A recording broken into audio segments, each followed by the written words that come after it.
أعوذ بالله من الشيطان الرجيم.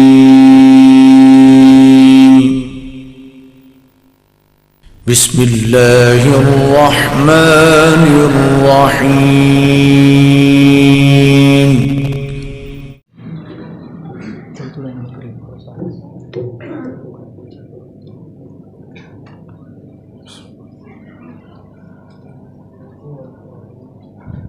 ساتھی تھوڑا تھوڑا قریب ہو جائیں اور جو باہر بیٹھے ہیں وہ اندر حال میں تشریف لے آئیں.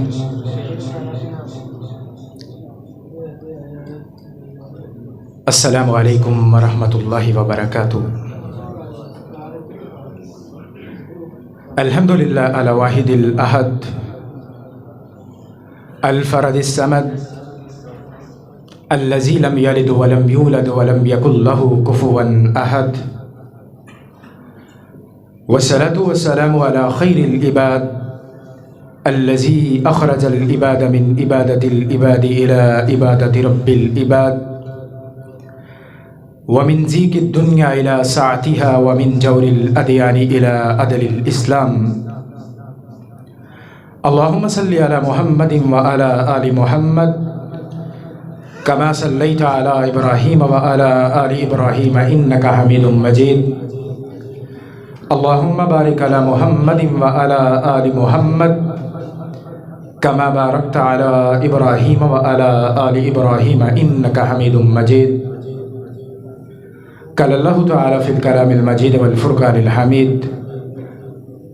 أعوذ بالله من الشيطان الرجيم. بسم الله الرحمن الرحيم. ومن أصدق من الله حديثا.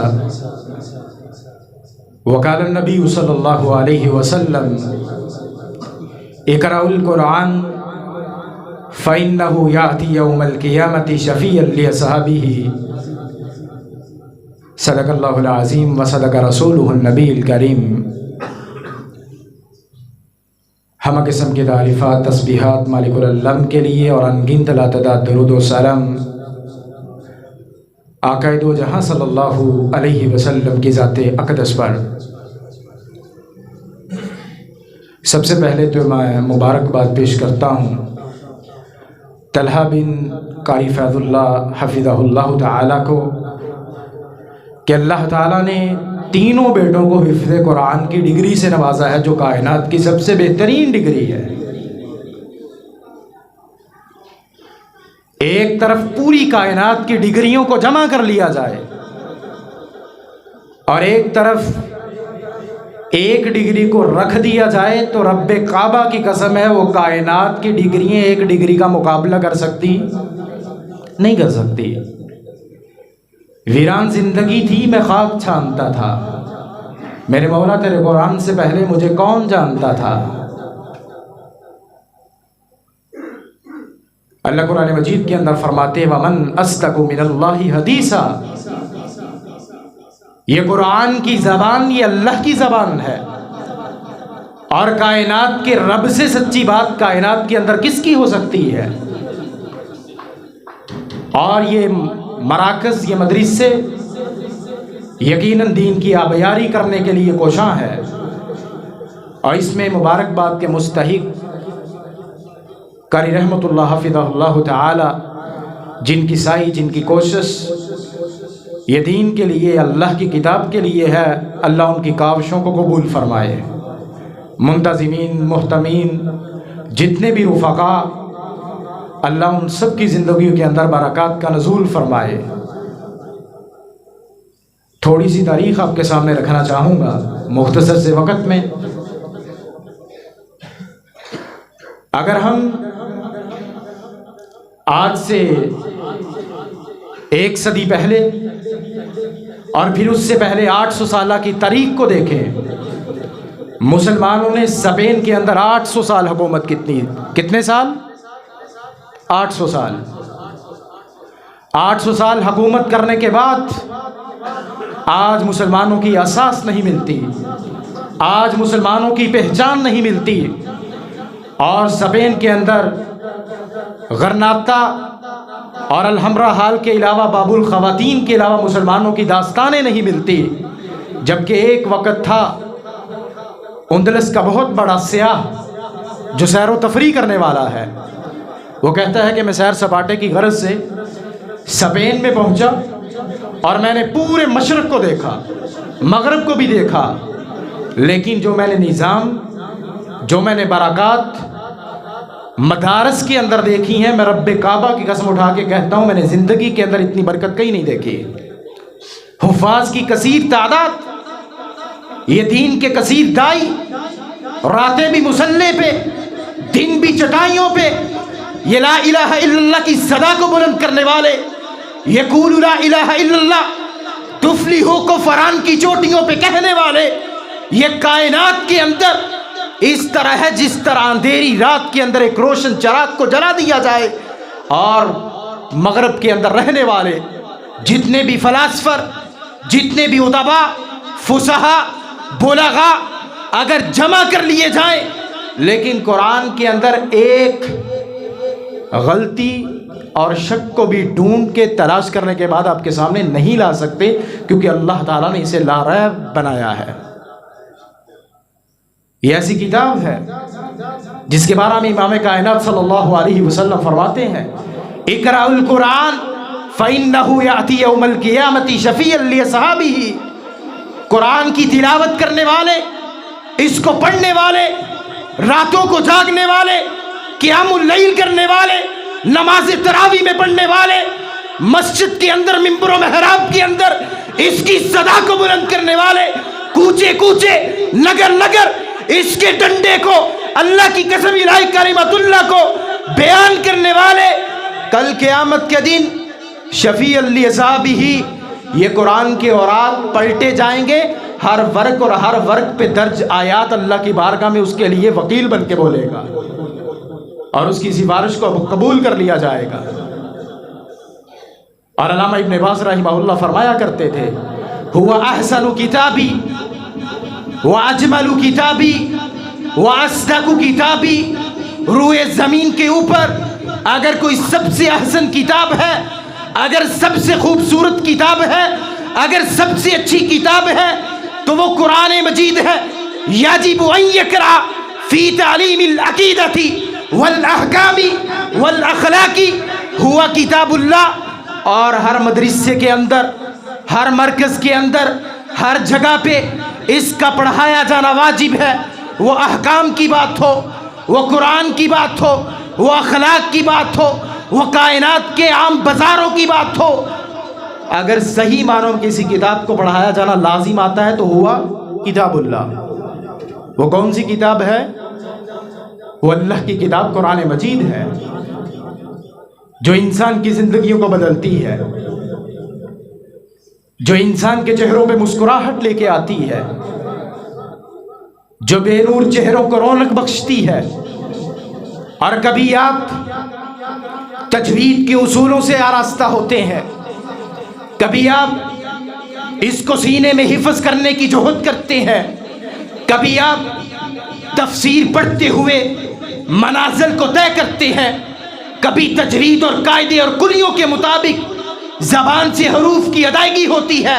اور اما عائشہ رضی اللہ تعالی عنہا کی روایت کے مطابق امام کائنات صلی اللہ علیہ وسلم فرماتے ہیں، جو قرآن کو صحیح معنوں کے اندر پڑھتا ہے، الماہر بالقرآن مع السفرۃ الکرام البررہ، وہ کل قیامت کے دن جب قبروں سے اٹھائے جائیں گے، معزز فرشتوں کے ساتھ اٹھائے جائیں گے، والذی یقرؤون القرآن، اور جو قرآن کو پڑھتا ہے، وَيَتَتَأْتَأُ عَلَيْهِ، اور اس پہ قرآن کا پڑھنا گراں گزرتا ہے، مشقت کا سبب بن جاتا ہے، مشکل کا باعث بن جاتا ہے۔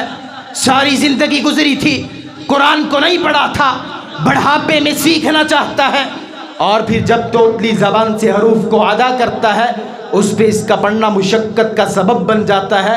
لہو اجران، اللہ فرماتے ہیں اس کے لیے ایک پڑھنے کا اجر، ایک رک رک کے اٹک اٹک کے پڑھنے کا اجر۔ قرآن کے اندر کوئی کتاب نہ آئے، آپ کو نکال دیا جاتا ہے۔ کائنات کے اندر آپ کے ہاتھ میں ڈگری ہو، آپ بول نہ سکیں، آپ کو کسی عہدے پہ فائز نہیں کیا جاتا، لیکن یہ قرآن کی کتاب ایسی ہے جو سینے میں محفوظ کر لیتا ہے، اللہ اس کے دل سے غموں کو دور کر دیتے ہیں۔ مجھے وہ واقعہ یاد آیا، دمشق قبرستان کا نام دہدہ. یہ الف لیلا کا قصہ نہیں، یہ داستان علم و رنج نہیں، بلکہ یہ حقیقت میں مبنی واقعہ. گورگن، عمر کتنی؟ 45 برس. گورگن کہا جاتا ہے قبروں کو نکالنے والے کو، یہ قبریں نکالنے والا. اس کے پاس ایک بڑھیا آتی ہے اور کہتی میرا جوان بچہ دنیا سے رخصت ہوا، اب قبر نکالیے. قبر نکالی جاتی ہے، تدفین کی بات آتی ہے تو چند لوگ جنازے میں، کتنے؟ گنتی کے چند لوگ دفن کرنے کے لیے میت کو ہاتھوں پہ پکڑا ہوا قبر کے اندر رکھا اور کہتے ہیں میں عجیب معاملہ دیکھتا ہوں. روضۃ من ریاض الجنہ، اس قبر کو کھول دیا جاتا ہے، تحد نگاہ وسعت اختیار کر لیتی ہے اور ایک تیز رفتار انسان آتا ہے، مجھ سے لیتا ہے اور آنکھوں سے اوجھل ہو جاتا ہے. مجھ پہ بے ہوشی طاری ہوئی اور پانی کے چھینٹے مارے گئے. مجھے کہا کیا ہوا؟ میں نے وہ سارا ماجرا لوگوں کے سامنے رکھا، کوئی بھی بات ماننے کے لیے تیار نہیں. پھر وہی بڑھیا دوبارہ میرے پاس چند دنوں کے بعد آتی ہے، کہا ایک اور قبر نکالے. میں نے کہا بڑھیا معاملہ کیا ہے؟ اب پہلے بھی آئی تھی، وہ بھی بچہ آپ کا تھا، یہ بچہ کون ہے؟ کہا یہ بھی بچہ میرا ہے. آپ اس کو دفن کریں، اس کے بعد میں بتاؤں گی کہ یہ بچے کون تھے، ابھی وقت نہیں. اسی طرح کہتے میں نے میت کو پکڑا، قبر میں رکھا تو روضۃ من ریاض الجنہ، وہ جنت کے باغیچوں میں سے باغ بنا دی گئی، ہر طرف خوشبوؤں کے حلے. اور پھر آنے والا آتا ہے تیز رفتاری کے اوپر، ہاتھوں سے لیتا ہے، آنکھوں سے اوجھل ہو جاتا ہے. لیکن میں اس دن بے ہوش نہیں ہوا. میں باہر نکلا، میں نے بڑھیا سے پوچھا یہ بچے کون تھے؟ کہا ایک ترکھان تھا اور دوسرا حافظ قرآن تھا.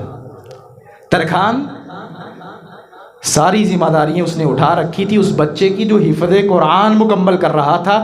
اللہ نے اس ترکھان کو جنت اس وجہ سے دی کہ وہ اس کی خدمت کر رہا تھا، اور اس کو جنت اس لیے عطا کر دی کہ وہ قرآن کو سینے میں محفوظ کر رہا تھا. اور کہنے لگے میں نے سارا کام کاج چھوڑا. کتنی عمر تھی؟ 45 برس. میں نے گورگن کے کام کو چھوڑا، میں دمشق کے بڑے مدرسے میں پہنچا اور میں نے کہا میں دین سیکھنا چاہتا ہوں. میں نے کتابوں کو پڑھا، اسماء الرجال کو پڑھا، اور پڑھنے کے بعد دمشق کی تاریخ کے اندر عبد الرحمن الحفار کا نام جانا جاتا ہے. مشائخ میں سر فہرست آتے ہیں، اتنے بڑے محدث اور فقیہ بنتے ہیں، تاریخ انہیں آج بھی یاد رکھے ہوئے ہیں. اور امام قصائی رحمہ اللہ کہتے ہیں ایک بڑھیا اپنے بچے کو لے کے جا رہی تھی اور بڑھیا نے کہا بیٹا آپ مدرسے کے اندر اللہ کی کتاب کو سینے میں محفوظ کر لیں، ورنہ آپ وہ قصائی بکریوں کے چرواہے کو کہتے ہیں. کہنے لگے ورنہ قصائی بن جاؤ گے. وہ نہیں جانتی تھی کہ میں امام ہوں، قصائی بن جاؤ گے. اور بڑھیا کی یہ بات سننے کے بعد امام قصائی رحمہ اللہ کہنے لگے دیکھو آج کل لوگ مجھے چرواہا کہہ رہے ہیں. دل کے اندر دین کی الفت اس قدر پیدا ہوئی کہ آپ نے فوراً مدرسے کا رخ کیا، اور مدرسے کا رخ کرنے کے بعد اگر کوئی تجوید اور قرات کے امام مانے جاتے ہیں تو وہ امام قصائی رحمہ اللہ ہے، تجوید اور قرات کے امام. اور علامہ امام ابو حنیفہ رحمہ اللہ کے شاگرد ظفر بن حذیل کا واقعہ.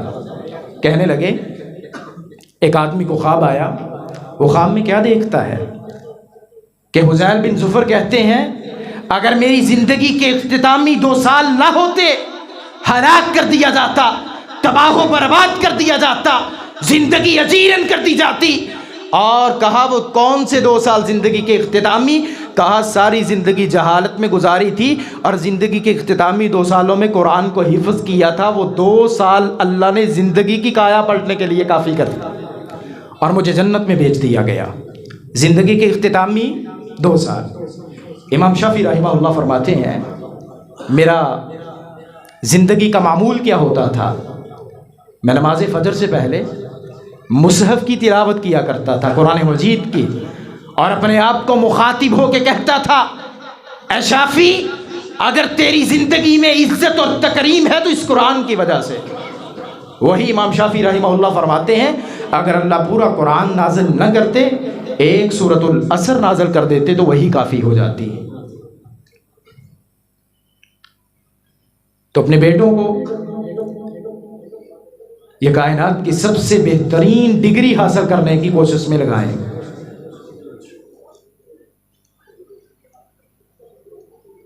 امام مالک اشعری رحمہ اللہ فرماتے ہیں کہ جس کے سینے کے اندر یہ قرآن محفوظ کر دیا جائے گا، اللہ اس کو عذاب سے دوچار نہیں کریں گے، اس کے لیے جنت کے دروازوں کو کھول دیا جائے گا. کتنی بہترین زندگی ہوگی کہ زندگی کی کایا ہی پلٹ جائے گی. اور پھر یہی وہ قرآن ہے جس سے قومیں عروج پاتی ہیں، ترقی اور منازل کو طے کرتی ہیں. لہٰذا اس کو زندگی کا اوڑھنا اور بچھونا بنا لیں تاکہ زندگی کے اندر کامیابی آپ کا مقدر ہو سکے. ورنہ ہی کتنے ہی لوگ ایسے ہیں جو زندگی تو بسر کر رہے ہیں مگر نام نہیں. وَقُمْ بِعِلْمٍ وَلَا تَطْلُبُهِ بَدَلًا فَالنَّاسُ مَوْتَ وَأَهْلُ الْعِلْمِ الْحَيَاءُ. یہ دین پڑھانے کے بعد اس کا نعم البدل کائنات کے اندر کوئی نہیں عطا کر سکتا، کیونکہ وہ لوگ مر جاتے ہیں جو دنیا کماتے ہیں، وہ لوگ زندہ رہتے ہیں جن کے سینوں میں اللہ نے قرآن محفوظ کر رکھا ہے. اور یہ نقش پا کبھی نہیں مٹے گا. اور آخری بات، آج آئے دن قرآن مجید کو جلانے کے معاملات، اللہ کے رسول کی ناموس کی گستاخی اور آپ کے خاکہ شائع کرنے کے معاملات، جیسا کہ پچھلے دنوں کے اندر ہالینڈ اور نیدرلینڈ کے اندر قرآن کو جلایا گیا. اللہ قرآن مجید کے اندر فرماتے ہیں اِنَّا نَحْنُ نَزَّلْنَا الذِّكْرَ وَإِنَّا لَهُ لَحَافِظُونَ. بے شک ہم نے اس کو اتارا ہے اور ہم ہی اس کے محافظ ہیں. اگر میں انزلناہ کی ضمیر کی یہاں پہ تفسیر کروں تو وقت کم ہے. یہ اللہ نے زندہ کیسے کیا ہوا ہے، اس کی حفاظت کیسے کی ہے، وہ ہمارے سامنے ہے. یہاں پہ کتنے طلباء اعزام بیٹھے ہیں، جتنے لوگ ہیں اتنے ہی طلباء بیٹھے ہیں جن کو سینوں میں اللہ نے اس قرآن کو محفوظ کر رکھا ہے. اور پھر اللہ نے اس کے ساتھ چیلنج کر رکھے ہیں 3 قسم کے. انس و جن جمع ہو جائیں اس کے مد مقابل کتاب نہیں لا سکتے. حتیٰ کہ 10 صورتوں کی بات آئی تب بھی فیل، 1 صورت کی بات آئی تب بھی فیل، کیونکہ یہ کائنات کی ایک ایسی عظیم کتاب ہے جس کے مد مقابل کو کائنات کے اندر نہ کتاب لا سکا ہے نہ لا سکے گا. کیونکہ یہ کس کی کتاب ہے؟ جو بے مثال ہے. اور جس پہ اتاری گئی وہ بھی بے مثال، جو لانے والا وہ بھی بے مثال، اور جو اس کو حفظ کر لیتے ہیں، سینوں میں محفوظ کر لیتے ہیں، وہ بھی کیا ہے؟ بے مثال. ان کے پاؤں کے نیچے فرشتے کیا بچھاتے ہیں؟ اپنے پر بچھا دیتے ہیں. تو میں آپ سے یہی ریکویسٹ کروں گا، یہی درخواست کروں گا کہ آپ اپنے بچوں کو کیا بنائیں؟ حافظ قرآن، تاکہ کل قیامت کے دن ہماری نجات ہو سکے. اللہ یہ ان کا پڑھنا پڑھانا اور ہمارا یہاں پہ مل بیٹھنا اللہ اپنی بارگاہ الہی میں قبول فرما لے. اور اللہ یہ قرآن ہمارے سینوں کے اندر محفوظ فرما دے. اللہ اس کو یاد کرنے کی توفیق عطا فرما دے. سبحان ربک رب العزت عما یصفون وسلام علی المرسلین والحمد للہ رب العالمین.